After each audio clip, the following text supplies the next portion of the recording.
Let's continue talking about the horrors of the Holocaust. In the Nazi riot of November 1938, 1,000 plus synagogues were attacked, more than 91 people were murdered, and homes were destroyed.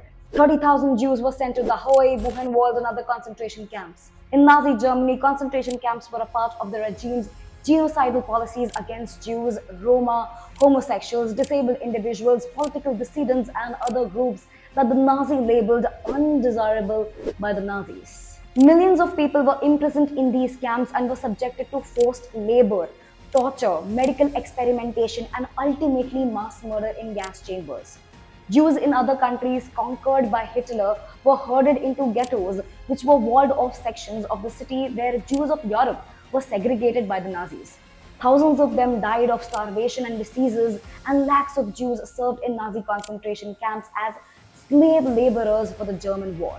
The Nazis soon began a large scale deportation of Jews. Victims were taken to extermination camps, and these were also called death camps or killing centers. They even used a pesticide that was designed to kill rats for the gas chambers. Those unable to work, which were the elderly, the youngest ones, and the physically weak, were killed first. By mid 1943, almost all Jews who arrived at a death camp were put to death immediately, and this torture lasted for 12 years. When the Allies surrounded Germany in 1944 to 1945, the Nazis forced the surviving prisoners on death marches to distant camps where hundreds of thousands died of exposure, violence, and starvation en route. During World War II, Adolf Hitler's main opponents were the Allied powers, which consisted of several countries, including the US, Great Britain, France, and the Soviet Union, among others. The Allies were united against their opposition of the Axis powers, which were led by Germany, Italy, and Japan.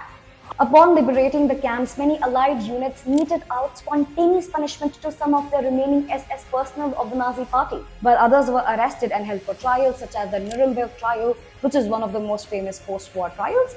The International Military Tribunal tried 22 major Nazi officials for war crimes, crimes against peace, and added a new category of crimes, crimes against humanity. The UN later designated Jan 27 as International Holocaust Remembrance Day.